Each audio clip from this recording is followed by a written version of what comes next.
playing a little bit of blues with a slide on a 3-string fretless cigar box guitar. This stuff will work for a 4-string, will work for any number of strings really. It's how to play slide. I've got a 3-string fretless here, so that's what I'm talking about. Okay.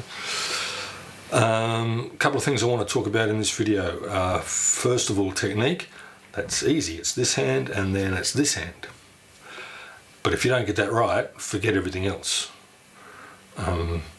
Because if your hands won't do what your ears can hear, then no amount of any other work or learning or anything else is going to be any good to you. You've got to get your hands right.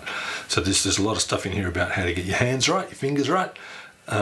If you can't do, if this is too advanced for you, then that's okay, because it's advanced stuff. You need to go away and pay your dues a little bit more. There's only really two ways to do that. Get yourself a teacher, someone that can sit down with you who knows what they're doing, who's done it before, or sign up to my website, because you'll learn to play properly there, and that's what you need in order to be able to do this, what we're about in this video. Okay, so for those of you that have paid your dues, that can get your hands pretty much right, but want to get a bit more advanced stuff, playing slide, this one's for you. Okay, let's start with your hands. Right, I'm going to start with my right hand, so I'm going to zoom my camera down there onto that right hand so we can see what's going on. Now with your right hand, you want to make sure that you're picking the note cleanly, but more importantly, that's not that hard, you just pick it. But more importantly, that you're stopping any erroneous, extraneous, any sounds you don't want to hear that you don't hear. And here's the good way to do that. If you put your thumb across the 2 bass strings, so the bass and the middle string, so it's pressing down onto the middle string and then resting on the bass string, you're not going to hear any sound that comes out of there. So the only string that's going to sound is that top one. Then if you want to play that one, you simply come up like that and use your middle finger, or any of the other fingers for that matter, to rest on that top string, mute your bass string with your thumb, and now you can play the middle string. Usually you'll just play the bass string with your thumb, but for the sake of this exercise, we're going to come up and do that as well. So you're practicing, in effect, just moving between there and there. If you've got 4 strings or more, then there'll be more of these 2 string sets to work through. But basically that's what you want to do, and here's how you make that work. So I'll just zoom out a little bit here where you can see my slide too. I'm going to slide under my 12th fret, back to the 10th fret, and then back under the 12th fret in the middle. Get my guitar in the right spot. Now as I slide up and pick that next string, you can see I'm moving my right hand up that little bit to the next string set. And I play that one, and then I mute that note at exactly the right time. I don't want to hear it slide up, because my left hand is quick and I can get to there in a hurry. And I want to hear that little bit of slide into the note. I'm timing that mute and the pick to be precise, so that's mute then pick. So I'm not getting any overlap of the 2 notes.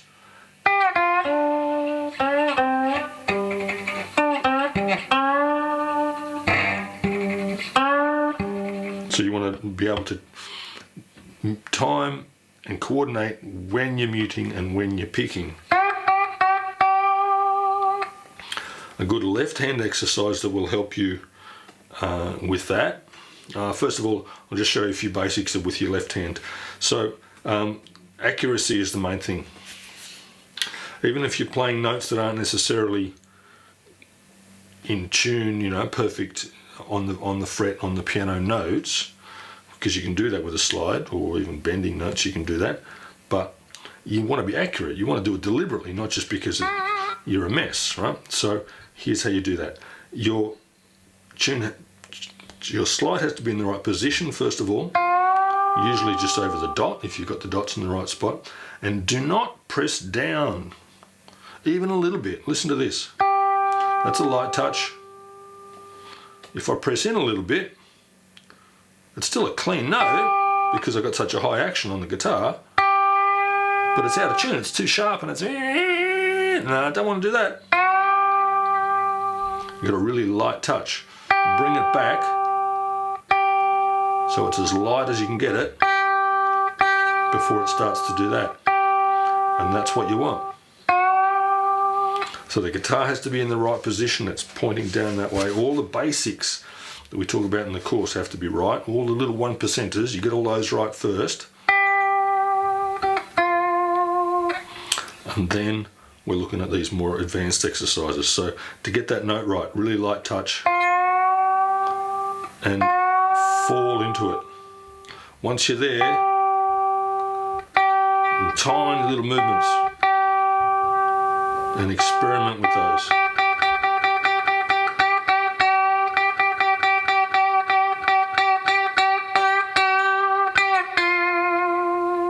Vibrato, but also just get expressive with it, get nasty on it, yeah?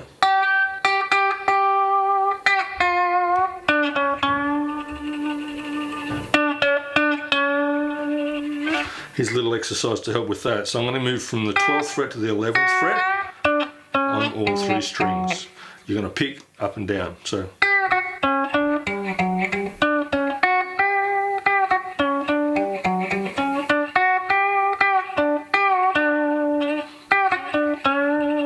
then I want you to slide 12 back to 11 up to 12 and get the muting timed perfectly. Then go 12 back to 10 and get that muting perfectly.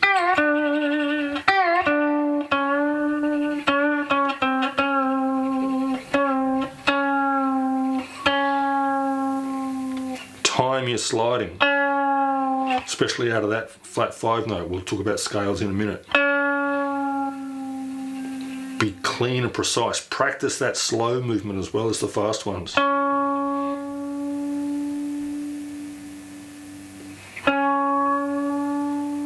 It's all about singing, expression, crying even. It's all about getting that sound to be as more, sort of soulful as you can.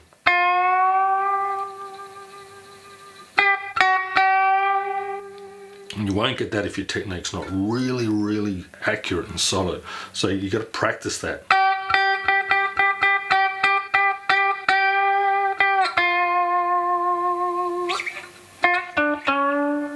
I've got another video somewhere on vibrato, so you go over that and make sure that you can get your pitch accurate and that your vibrato is solid. But here it's all about really listening and singing.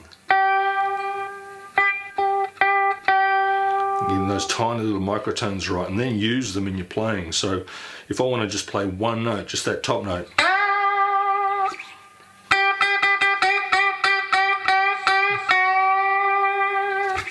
do that, yeah. Practice and overdo it so that when it comes time to play it, you got it there, yeah. So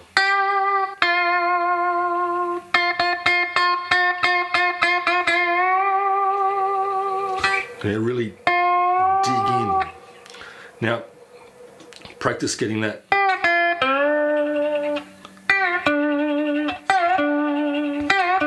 So I'm sliding back real quick and then up 12, 10, 12, but because of the muting on the right hand, I'm not hearing any extraneous noise. I'm not getting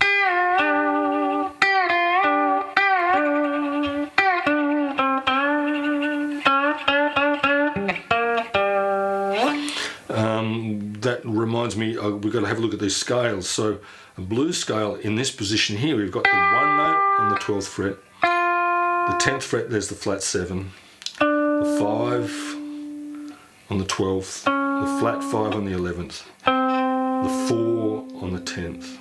On the 8th fret you've got the minor 3rd blues note, and I'm going to play the 1 back here on the 5th fret in the middle string. I can also play the 1 up here on the bass string on the bottom string on the 12th fret.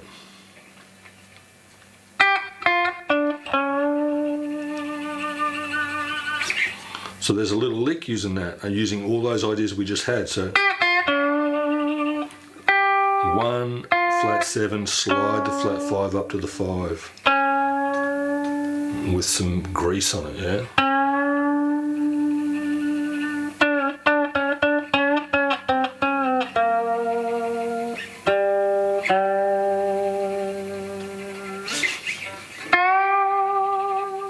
So when you're expressing yourself really cleanly with a good solid technique, really it only takes a couple of notes. You don't have to get a lot of fancy scales, fancy licks and stuff. You just play the note.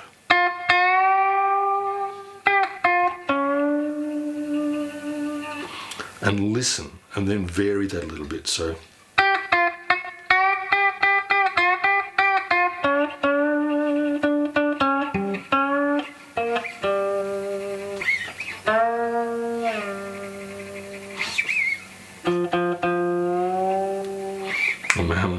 sorry, I'm out of shot there, aren't I? I just realised that. So that I'm going flat 3rd, back to 1 there on the 5th fret. And then 3rd fret to 5th fret again to play the flat 7 and the 1.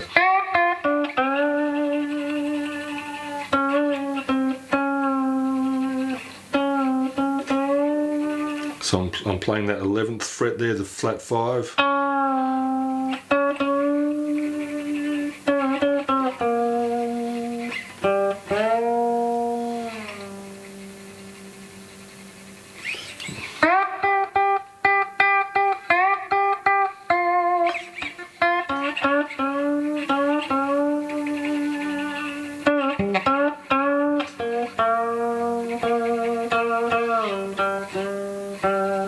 So slow the video down, come back and we'll have a look at those if you want to. It's really not about you copying my licks, it's about seeing how you can get pretty cool things out of just listening.